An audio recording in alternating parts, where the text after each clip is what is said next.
ఏదైనా భారంగా దూరంగా వెళుతున్నా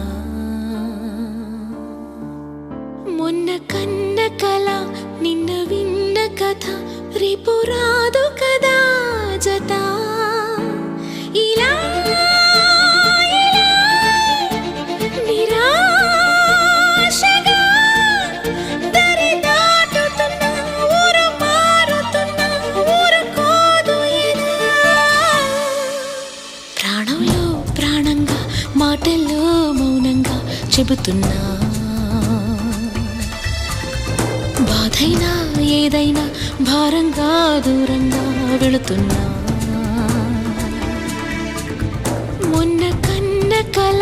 నిన్న విన్న కథ రేపు రాదు కదా జత